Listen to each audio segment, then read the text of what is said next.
En colloque. Une retransmission proposée par Canal Académie. La conscience humaine, dont la véritable nature demeure encore inconnue, est au cœur des réflexions de cette deuxième journée de colloque organisée par l'association Être Humain et avec le concours de l'Académie des sciences et de l'Académie des sciences morales et politiques. Ces réflexions peuvent être inhérentes à plusieurs domaines qui vont de la science à la philosophie en passant par la théologie. Canal Académie vous propose d'écouter ce deuxième colloque portant sur les états modifiés de conscience. 6 conférences au total sont retransmises sur notre site. Retrouvez dès maintenant l'intervention Neurosciences et états modifiés de conscience par Pierre-Marie Liédot, membre de l'Académie européenne des sciences, directeur du laboratoire de recherche Perception et Mémoire à l'Institut Pasteur et du laboratoire Gènes, Synapses et Connexions du CNRS. Il s'intéressait ici dans son intervention aux neurosciences et états modifiés de conscience. Je vous rappelle que vous pouvez consulter le fichier PDF qui accompagne les propos de Pierre-Marie Liédot. Ce diaporama est disponible à la fin de l'article. Tout d'abord, je tiens à remercier les membres de cette association Être Humain, particulièrement Madame Bérénice Tournefond, les professeurs François Gros et François Terré. Je tiens également à remercier, sans qui probablement je ne serais pas ici aujourd'hui, le professeur Pierre Buzer pour son indéfectible soutien. Et je vais profiter donc de cette occasion qui m'est fournie. Finalement, je suis très honoré de venir ici vous apporter quelques éléments de discussion qui sont en fait empruntés dans la science en action, puisque je dirige deux laboratoires, l'un qui s'appelle Perception et Mémoire, basé à l'Institut Pasteur, et l'autre, Gènes et Conscience, donc qui est placé plutôt sous l'égide du CNRS. Puis je suis professeur à Harvard, où je m'intéresse à l'interface cerveau-machine. Donc vous allez voir que on va rester dans le débat qui consiste à parler des états modifiés de la conscience. Alors, en guise d'introduction, Madame Bonnefond, lors d'une précédente rencontre, avait cité Karl Marx. Et elle avait dit, ou il avait dit plutôt, que les philosophes de tout temps avaient cherché à interpréter le monde, mais que la société allait évoluer vers non plus une simple interprétation, mais une transformation. Et en fait, c'est l'axe central de mon exposé aujourd'hui. Je vais vous montrer que cet aphorisme de Karl Marx est en fait juste aujourd'hui, puisque nous rentrons de plein pied dans l'ère d'une troisième transformation pour l'humanité. Je vous rappelle, la première transformation qui a changé radicalement l'humanité, c'est lorsque nous arrivons à maîtriser, ou tout au moins à transformer, puisque je reste dans l'ère de la transformation de la matière en énergie.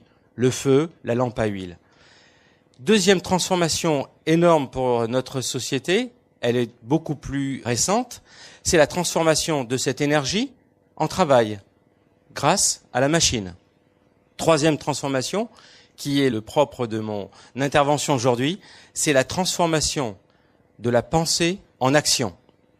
Mais en dehors du système nerveux périphérique, en dehors des muscles. Nous sommes aujourd'hui rentrés dans une ère où nous pouvons, à distance, agir. Alors, on a entendu parler des tordeurs du cuillère ce matin, etc. Je ne fais pas appel à ce genre de constat, même s'il existe, je ne veux pas le dénigrer, mais je vais vous montrer comment la science peut apporter des lois qui, justement, nous permettent, à partir de l'observation expérimentale, d'être aujourd'hui rentrés dans cette transformation qui est celle donc de la pensée en action. Alors, comment cela fonctionne ? Eh bien, c'est parce qu'on est parti d'un constat qui est le suivant. Cet organe, environ 1300-1400 cm3, quel que soit l'âge du sujet, est un organe éminemment plastique, capable de s'auto-configurer en fonction de l'état interne du sujet, mais aussi en fonction de l'environnement dans lequel ce sujet évolue. Et donc ça, c'est un nouveau dogme, je dirais presque central aujourd'hui en neurobiologie, c'est de montrer que cet organe n'est pas figé. Donc l'analogie complètement erronée du cerveau et de la machine, par exemple. Le cerveau de l'homme a cette particularité-là d'être extrêmement malléable et d'où on va voir finalement l'apprentissage s'inscrire physiquement dans nos circuits et modifier ces circuits-là. Donc ce que je vais vous montrer, ce sont quelques exemples qui illustrent que ces états de conscience peuvent être modifiés en fonction de cette fameuse plasticité. Et au fur et à mesure que je vous parle de plasticité, je pense maintenant à aussi un aphorisme de ce fameux écrivain humaniste et théologien néerlandais, Erasmus Roterodamus, qui avait dit « On ne naît pas être humain, mais on le devient ». Donc ça, c'est pour faire un clin d'œil aussi à votre association. On ne naît pas être humain, on le devient, ou Kant avait dit « Nous naissons 2 fois, le jour de notre naissance biologique, et ensuite nous renaissons par l'instruction ». C'est exactement le centre de mon propos ici, c'est de montrer les traces que vont laisser cette instruction, cet apprentissage, ce qu'appelait le sociologue Bourdieu l'habitus. Donc on va voir un petit peu, si vous voulez, les traces concrètes que vont laisser cet environnement sur ce cerveau. Alors, pour gagner du temps, je vais essayer d'atteindre ces 3 objectifs. Rapidement, le premier objectif sera d'ordre historique. Pour savoir où l'on va, il faut toujours regarder d'où l'on vient. Ensuite, je vous parlerai de la genèse, c'est-à-dire comment ce cerveau se construit et surtout, quelles ont été les pierres qui lui ont permis de se construire. Et l'on verra les différents états modifiés de conscience et quelles sont les applications concrètes. Alors, dans l'aperçu historique, j'aimerais juste ouvrir une parenthèse. Vous savez qu'aujourd'hui, on nous dit que nous évoluons dans une société dite de l'information. Depuis le début de notre civilisation, que l'on peut, disons arbitrairement, placer au moment de l'invention de l'écriture, soit 5500 ans. De 5500 ans jusqu'au tournant du XXIe siècle, les spécialistes s'accordent à dire que nous avons produit 5 exabytes. Alors, comme on a l'habitude de manipuler les bytes plutôt sous forme de gigabytes, je vous dirais que 5 exabytes, ça représente 5 milliards de gigabytes, depuis l'origine de la civilisation jusqu'au tournant du XXIe siècle. Maintenant, si l'on regarde, depuis 2003 jusqu'à 2010, nous avons produit cette même quantité d'informations, non plus sur un espace donc de 7500 ans, mais en 2 jours. Et les spécialistes s'accordent à dire qu'en 2013, nous produirons la même quantité d'informations en 10 minutes. Alors pourquoi je vous dis ça? Parce que pour un chercheur, nous devons rester modestes et non plus se concentrer sur ce que l'on sait. Il faut regarder au-delà des faits. Et l'on doit plutôt se poser les questions sur ce que nous ignorons. D'où l'intérêt d'une rencontre comme celle-ci, où je me suis absolument délecté et en tout cas instruit par les questions posées par d'autres champs, d'autres disciplines, d'autres approches théologiques ou scientifiques. Et donc c'est vraiment important de prendre connaissance de cette idée que nous sommes rentrés de plein pied dans une société de l'information où il faut savoir plutôt se concentrer sur ce que nous ignorons. Alors, quand on se concentre un petit peu sur ce que nous ignorons, on s'aperçoit bien qu'il existe des neuromythes. J'appelle les neuromythes, ce sont les mythes que l'on a inventés. Alors, pour les philosophes, vous savez, je fais appel là à l'école de Protagoras, et c'est donc le sophisme, où l'on a imaginé que des coachs, les coachs de l'époque, allaient pouvoir enseigner du prêt-à-penser sans chercher vraiment à comprendre ou quels sont les mécanismes, voyez. Et donc, quand on utilise cette approche, vous avez, dans l'opinion publique, ces mythes. Ce sont des neuromythes. Ils ne sont certainement pas étayés par la science. Alors, puisque le sujet sont les états modifiés de la conscience, je vais prendre un neuromythe. Nous aurions un cerveau droit et un cerveau gauche. Certains seraient plus à même de travailler avec leur cerveau droit, les artistes, et puis les adeptes du rationalisme auraient le cerveau gauche très développé. On vous vend même des méthodes d'apprentissage pour faire travailler votre cerveau droit parce qu'à l'école, on l'a négligé, etc. Sophisme, c'est-à-dire c'est du prêt-à-penser qui n'est certainement pas basé sur des faits scientifiques. Alors, puisqu'on doit parler d'états modifiés de la conscience, je vais vous raconter cette histoire au tournant des années 70, quand des neurochirurgiens ont voulu, pour traiter des patients atteints d'épilepsie de façon récurrente et qui étaient récalcitrantes à tout traitement par voie médicamenteuse, avaient décidé d'intervenir et de couper une espèce d'autoroute qui relie l'hémisphère gauche à l'hémisphère droit. Cette autoroute s'appelle le corps calleux, mais peu importe. Donc, si un foyer épileptique démarrait dans l'hémisphère gauche, eh bien, puisque ces individus avaient ce corps calleux sectionné, l'hémisphère droit restait intact. Et donc la personne, même si elle déclenchait une crise, pouvait rester toujours au volant de la voiture, chercher à se garer et récupérer. Donc on a eu, dans les années 70, des individus, pour la première fois au monde, ayant un cerveau gauche et un cerveau droit, pour le fait, là, complètement autonome. Pourquoi c'en est devenu un neuromythe? Eh bien, parce que on s'est rendu compte par des tests psychologiques qu'il existait deux individus vivant sous la même boîte crânienne. Lorsque l'on projetait sur un écran le mot visage sur la droite, alors il y a deux prérequis à connaître pour comprendre ce que je vais vous dire. Le premier prérequis, c'est que tout ce qui se projette à droite de votre champ visuel viendra sur l'hémisphère gauche, ça croise, et puis donc ce qui est à gauche viendra à droite. Deuxième prérequis, l'aire du langage est à gauche. Donc maintenant, lorsque l'on projette sur un écran le mot visage, on demande aux personnes de nous faire un compte-rendu verbal. Elles trouvent le test extrêmement facile et elles sourient, elles vous disent « visage ». Puis, vous projetez maintenant à gauche le terme « visage » pour une autre cohorte de personnes ayant subi cette section du corps calleux. Vous projetez à gauche le mot « visage » et vous leur demandez de vous faire un compte-rendu verbal de ce qu'elles voient. Elles ne voient rien. Par contre, vous leur demandez de dessiner quelque chose. La première chose qui leur viendra à l'esprit, c'est un visage. Un peu plus fort. Vous projetez sur le même écran un manoir. Sur une des fenêtres à gauche, il y a une fumée épaisse et des flammes qui sortent. Et vous dites donc au sujet que vous voulez tester de vous faire un compte-rendu sur ce manoir en lui indiquant que ce manoir est à vendre et qu'il vaut que 10% de sa valeur marchande. Alors il va vous faire un compte-rendu extrêmement plaisant de ce manoir. Et il est beau, il y a des animaux sur la pelouse, etc. Et puis, vous lui demandez, souhaitez-vous l'acquérir? Il est à vendre, il vaut pas cher. Et là, vous avez tous les stigmates, ce qu'on appelle les marqueurs somatiques de la peur, apparaître. La peau devient blanche, sudation, etc.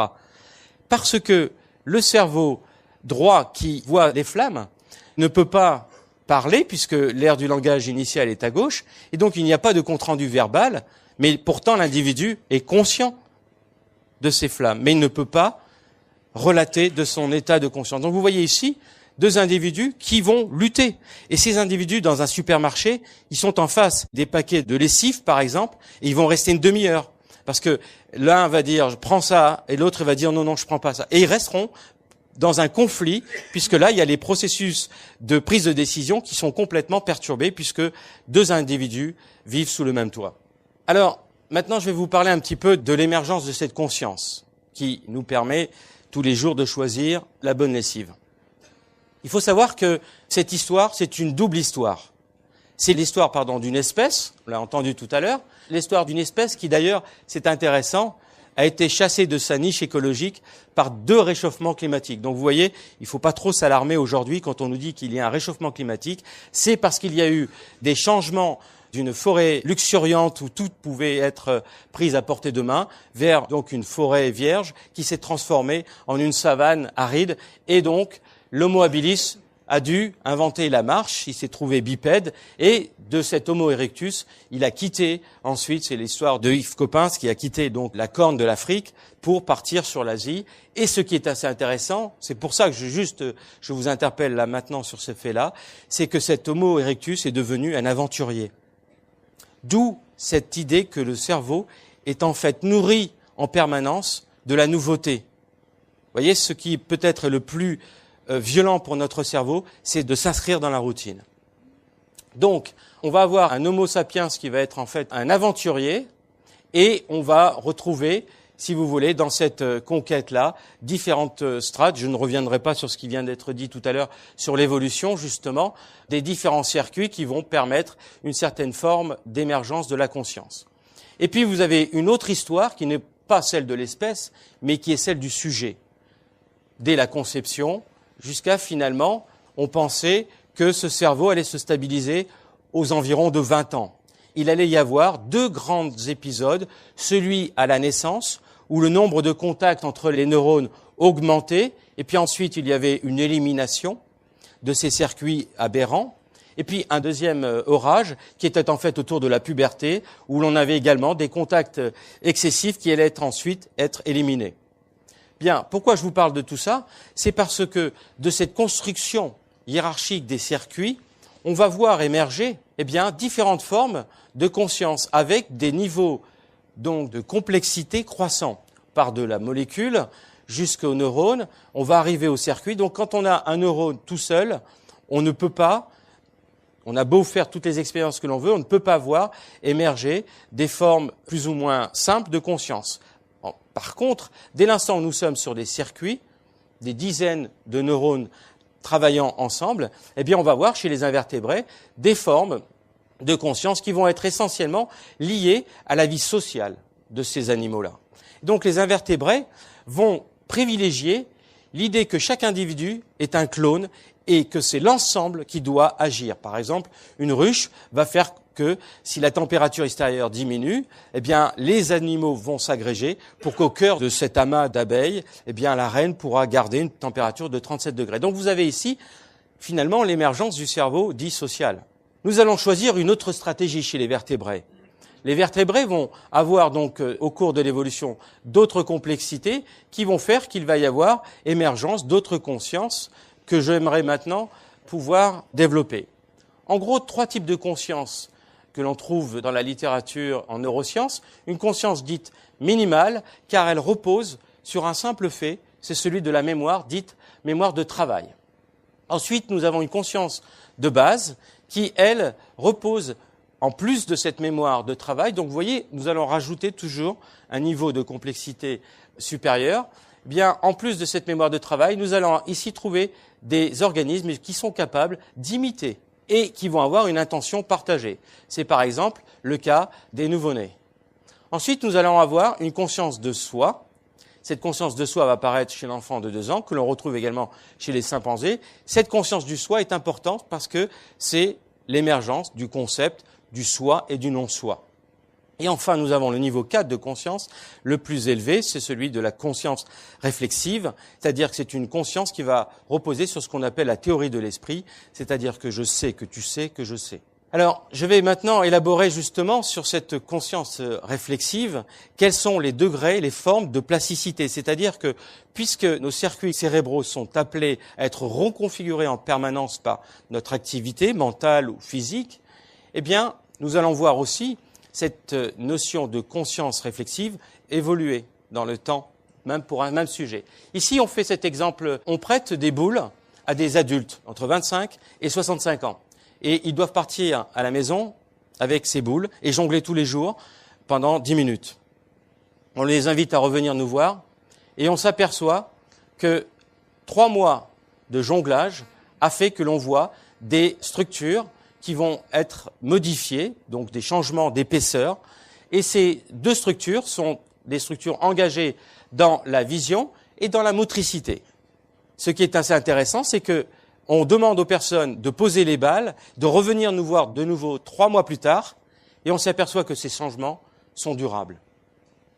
On a refait la même chose avec des personnes âgées de plus de 75 ans, et on s'aperçoit également que le fait de partir et de jongler à la maison pendant 3 mois fait que ce cerveau va se reconfigurer. Donc il n'y a pas d'âge pour voir ces circuits être reconfigurés, et donc voir aussi des états mentaux qui vont pouvoir être transformés.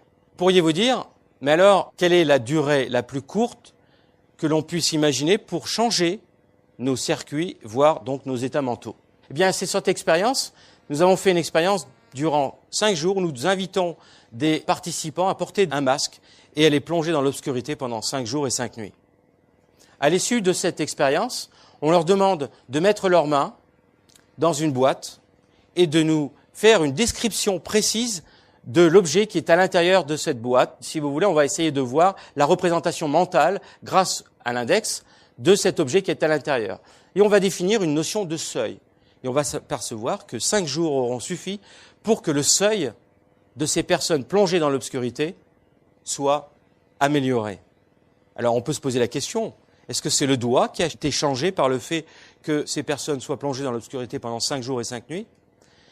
On va s'apercevoir que lorsqu'ils touchent la cible avec leurs doigts, leur cerveau est en train d'être recruté dans les régions qui sont normalement stimulés par la rétine. Donc là, il y a une notion de recyclage qui fait probablement écho avec ce que vous avez entendu ce matin, c'est-à-dire que on s'aperçoit aujourd'hui que les circuits dédiés dans telle et telle modalité peuvent être finalement détournés. Et que le fait d'avoir vécu pendant 5 jours et 5 nuits a fait que les stimulations tactiles de l'index, par exemple, maintenant stimulent les neurones qui devraient être engagés, stimulés par votre rétine. Donc, on appelle ceci la neuroplasticité intermodale, pardon.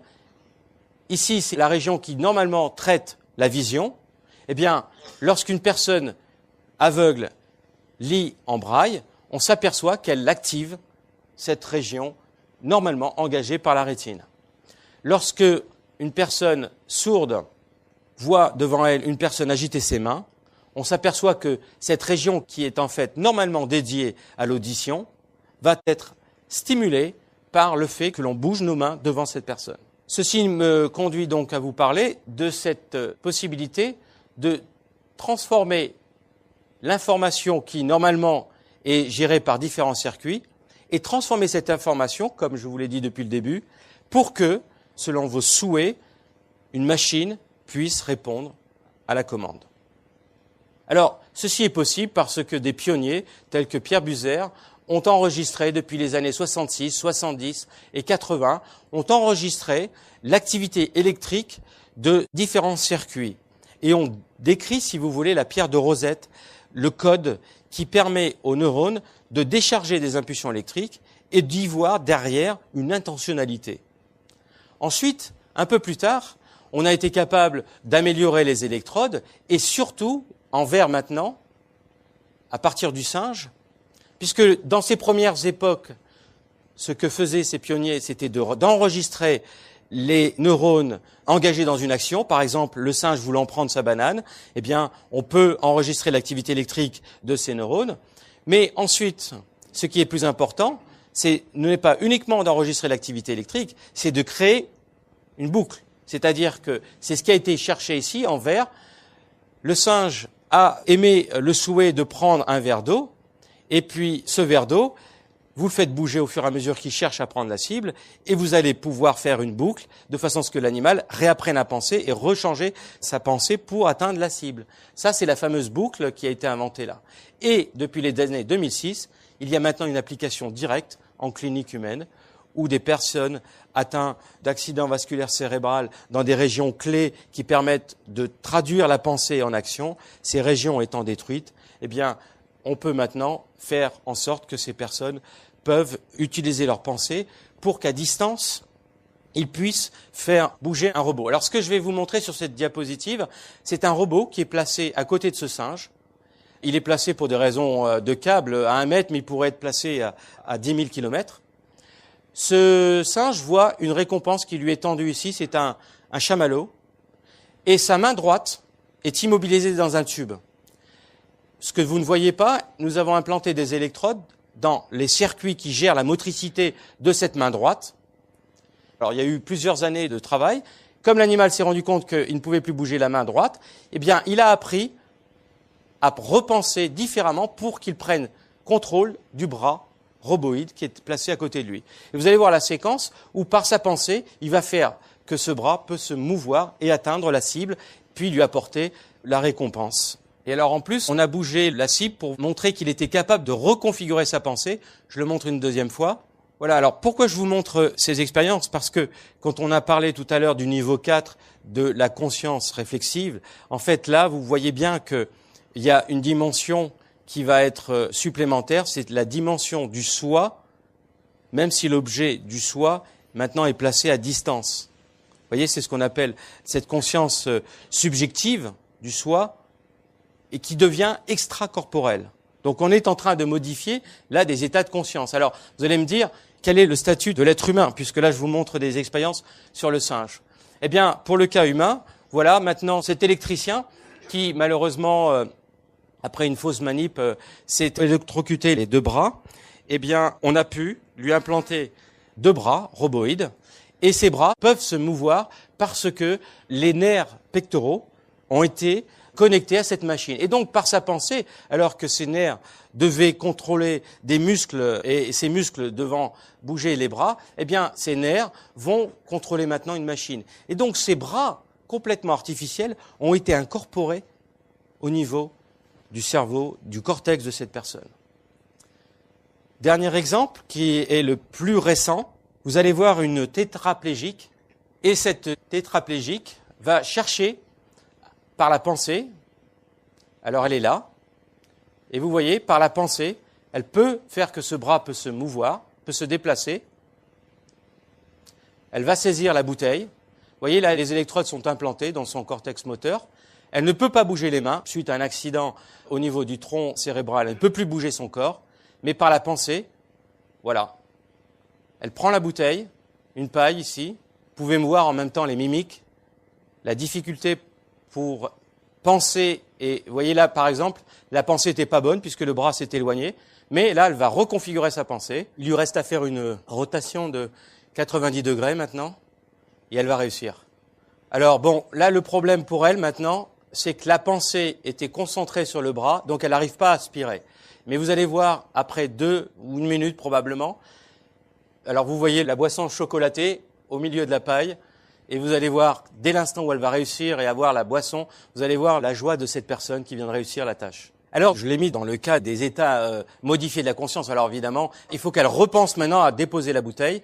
Elle va se concentrer, et elle va arriver à la poser sans la renverser. Et voilà. Donc c'est la joie, tout le monde applaudit, et elle est heureuse. Voilà. Donc là, on est vraiment au cœur du débat sur les états modifiés de la conscience. Parce que ce bras, chez cette dame, est incorporé dans son cerveau. C'est devenu une partie de son corps. Je dirais même, bon, on a ce fameux homunculus, c'est devenu la projection de ce bras dans ce cerveau est unique. Il n'y a plus pratiquement d'autres organes.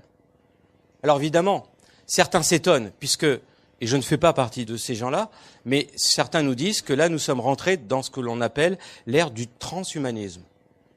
C'est-à-dire que le destin de l'humanité n'appartient plus à l'espèce humaine, mais appartient à la machine. Parce que ce que je ne vous ai pas dit là, c'est que ces électrodes envoient des impulsions à des algorithmes, et ce sont les ordinateurs qui calculent pour la personne.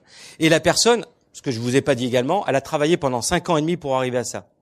Donc il a fallu qu'elle travaille avec la machine et que l'algorithme puisse être de mieux en mieux peaufiné. Et donc il y a eu ce travail et cette fusion de la machine dans le cerveau de la personne et qui s'exprime ensuite grâce au bras roboïde. Donc certains s'inquiètent, et j'en fais partie, de qu'est-ce que va être le futur de l'humanité si maintenant, finalement, notre pensée va être traité par des ordinateurs qui vont ensuite donner les commandes aux machines.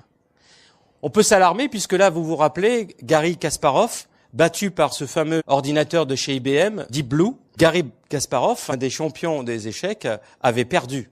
Donc pour la première fois, la machine battait déjà l'espèce humaine en 97. On revient aux états modifiés de conscience. Quand on demande à des étudiants de passer leur tête dans un scanner et de regarder cette photo, où cette personne vous regarde dans les yeux. Et on fait une image moyenne. Puis on regarde d'autres patients rentrent dans la machine et on leur demande de regarder maintenant plutôt cette image. Et on a une image moyenne. Puis ensuite on va faire une soustraction.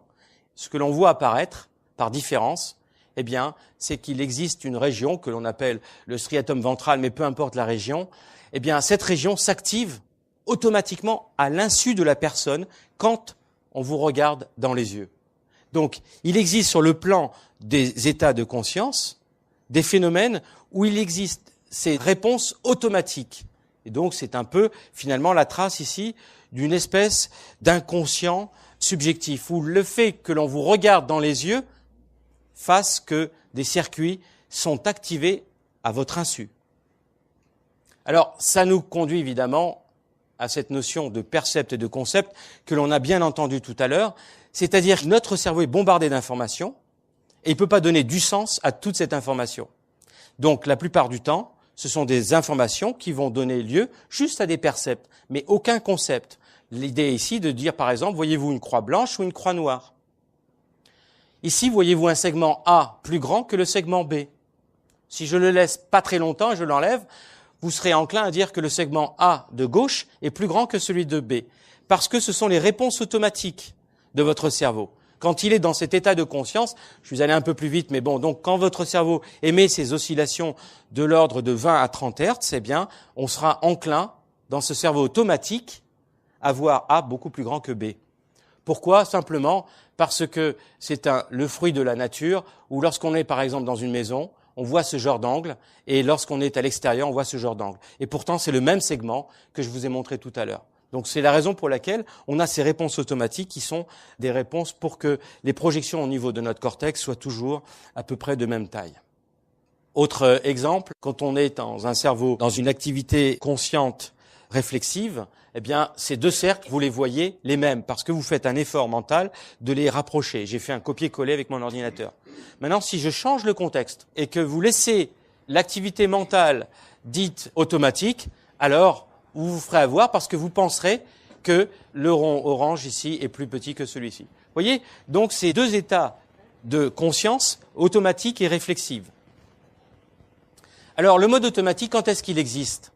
Ben, quand le temps nous manque. C'est pour ça que je vous ai projeté une diapositive très rapidement. Quand l'attention nous manque, si vous êtes fatigué, vous avez passé 3 nuits blanches, vous serez à même d'être dans un état de conscience dit automatique.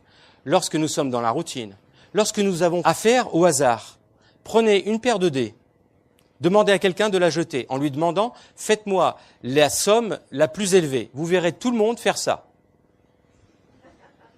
Vous ramassez la même paire de dés et vous appelez un autre comparse. Vous lui dites « je veux la somme la plus faible possible ». Vous avez vu? Ça contre ça. Donc c'est ce que j'ai appelé tout à l'heure rapidement, c'est le cerveau des croyances. Il vous fait croire que vous savez. Vous savez par exemple l'existence d'une loi physique qui relie la force, l'inertie du jet de dés avec le résultat final. Ça c'est quand on est face au hasard.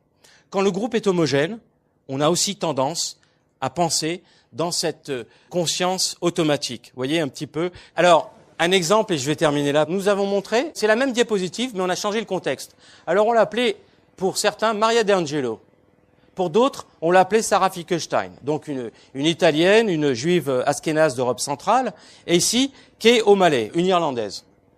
Et on demandait aux gens, en leur présentant cette diapositive, et en leur laissant très rapidement la diapositive, de nous donner 3 attributs. 3. La beauté, l'intelligence et la motivation. Voilà les résultats. Si elle s'appelle Maria d'Angelo, elle est notée 8 sur 10. Mais en intelligence, elle n'a que 3 sur 10. En somme, sois belle et tais-toi.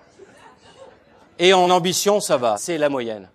Si par contre, elle s'appelle Sarah Finkelstein, le même visage, elle a que 3 sur 10. Mais alors, en intelligence, qu'est-ce qu'elle est intelligente? Et en ambition, qu'est-ce qu'elle en veut dans la vie? Et vous avez l'Irlandaise, elle est moyenne partout. Vous voyez un petit peu ce vers quoi cet état de conscience automatique, quand on n'y fait pas attention, il vous fait croire, parce qu'on rigole, mais moi je rigole pas de voir l'amplitude finalement, du jugement. Pour la même photo, l'idéal voudrait que sur la beauté, on puisse s'exprimer sur une photo, certes. Mais sur l'intelligence et l'ambition, on pose le crayon. Vous voyez que cet état mental nous conduit à prendre des décisions qui sont complètement erronées. Il n'y a pas de justification. Pourquoi? Parce qu'elle s'appelle Maria, elle a 3 sur 10 et 8 sur 10. Voilà, je voudrais juste terminer. Là, je vous rassure 1 minute. Puisqu'on a entendu parler de sensations extracorporelles. Le fait que certains sentent leur âme ou psyché, selon que l'on veuille utiliser un terme sacré ou profane, sortir et voir ce corps. Vous voyez, cette sensation que l'on peut donc qualifier d'extracorporalité. Voilà un peu l'exercice que l'on a conduit. On a demandé à des étudiantes de porter un bras en caoutchouc. Donc c'est un bras surnuméraire, un 3e bras. Leur bras droit, par contre, était placé dans une écharpe. Et tous les jours, elles viennent nous voir et elles mettent leur bras, le bras réel, de l'autre côté d'un séparateur. Vous voyez, le bras virtuel est là, et là c'est le bras réel, le bras gauche. Et ce que l'on vient faire tous les jours, c'est caresser l'index avec un pinceau. L'index de la main réelle et l'index de la main virtuelle. Mais sur la main réelle droite, on lui caresse le pouce. Et donc la première fois qu'on fait ça, Elle nous regarde et on lui caresse l'index, ici l'index. Et elle nous dit, c'est très bizarre, j'ai l'impression que vous me caressez le pouce de ma main virtuelle. Alors qu'on lui caresse en fait l'index. Mais ce qui est intéressant, et pour nous, je vais vous expliquer après qu'on a dû arrêter la recherche, eh bien c'est que plus elle vient, cette personne, tous les jours, et au bout de 10 jours, quand vous lui caressez l'index ici et son vrai pouce, vous lui caressez le vrai pouce, elle vous dit « Ah non, là je sens évidemment, vous me caressez l'index ». Donc cette main en caoutchouc a été intégrée et fait partie prenante du corps de cette personne. Pourquoi a-t-on arrêté les expériences? Donc là, vous voyez, un sentiment d'intégration d'un objet qui est complètement inerte et artefactuel, qui a été incorporé dans le cerveau, puisque elle vous regarde, vous lui caressez le doigt, l'index de cette main en caoutchouc, et elle sent effectivement vous lui caressez l'index. Pourquoi a-t-on arrêté cette expérience? Bien parce que ici, on a mesuré le système immunitaire de cette main droite. Le système immunitaire était effondré. C'est-à-dire que si cette personne, vous lui enfoncez une petite épine d'un rosier, elle vous fait une infection, vous coupez le bras. Si elle avait une cellule qui se divisait de façon anarchique, c'est un début de cancer. Parce que le système immunitaire est complètement mis au niveau le plus bas. Donc vous voyez ce qui se passe quand vous dites à quelqu'un, tu as 65 ans, tu rentres chez toi, tu ne sers plus à rien, tu prends ta retraite. Eh bien, c'est pas la main droite, c'est tout le corps qu'on néglige, vous voyez? Voilà. Donc Goethe nous a dit déjà, traitez les gens comme s'ils étaient ce qu'ils devraient être, et vous les aiderez à devenir ce qu'ils peuvent être, grâce à cette reconfiguration de nos circuits en permanence. Et je termine juste pour vous rappeler qu'il y a ceux qui cherchent la vérité et qui doutent. Ce sont les plus rares. Ça devrait être nous. Ceux qui s'en fichent, ce sont les plus heureux. Et ceux qui la possèdent, ce sont les plus dangereux. En tout cas, ce n'est pas ma position. Voilà, merci. Canal Académie vous a proposé cette retransmission de ce deuxième colloque intitulé « Les états modifiés de conscience ». Vous avez pu écouter l'intervention de Pierre-Marie Liédot, membre de l'Académie européenne des sciences, directeur du laboratoire de recherche Perception et Mémoire à l'Institut Pasteur et du laboratoire Gènes, Synapses et Cognition du CNRS. Son intervention portait autour de la relation entre les neurosciences et les états modifiés de conscience.